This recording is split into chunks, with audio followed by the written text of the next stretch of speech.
힘들다 and 어렵다 can both be used to mean that something's really hard or difficult, but their nuances are a bit different. Most of the time, though, you can use either one, and even if you use the wrong one, it'll still always make sense. So don't worry too much about this difference. At worst, if you use the wrong one, it'll sound a little bit unnatural. So we're going to be talking about in a little more detail how they're different because they're not interchangeable. But first, if you'd like to see more videos like this, if this is interesting to you, please leave a comment, like this video, and subscribe to my channel. Okay, let's get started. Both 힘들다 and 어렵다 are descriptive verbs, so they're generally used in the same way, but have different nuances. 힘들다 is actually a shortened version of 힘이 들다, but most of the time it's just said as 힘들다 as one word. 힘 means physical strength or energy, and 들다 is like a verb that means to take, so it takes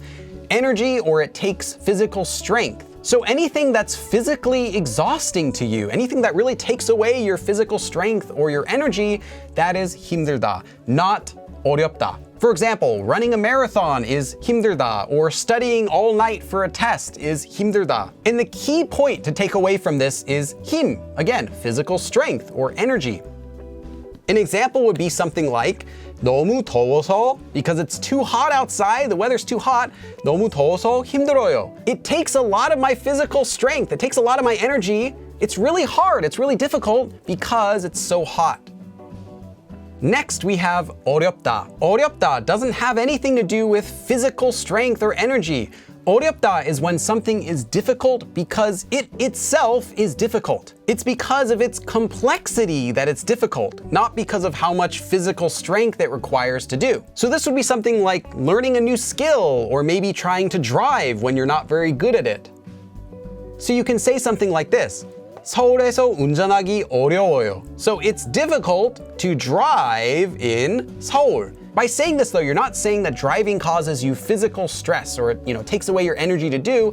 You're implying that the act of driving in itself is complex and difficult. So it's mentally difficult, not physically difficult. There are rules you have to follow, there are lots of cars everywhere, there are signs to look at. It's complex, it's difficult. However, you could also say 힘들어요. It also means it's difficult to drive in Seoul. But the nuance is that you're saying it's physically difficult. You feel physically tired driving there because you're turning the steering wheel a lot, you have to focus, there's lots of stress causing things all around you. So it can be really physically taxing to drive in Seoul. But if you don't mean to say that, 어렵다 would work as well. So in short, 힘들다 is used to describe things as difficult that require actual effort, like physical effort. And 어렵다 is used with things that require mental effort, like an ability to do something, for example. But just know that even if you switch one for the other, it's still going to make perfect sense what you're trying to say. So have you seen these verbs used in other places in Korean as well? Please let me know in the comments. I do check all of the comments. Thank you again for watching, and I'll see you next time. 그럼 다음에 또 봐.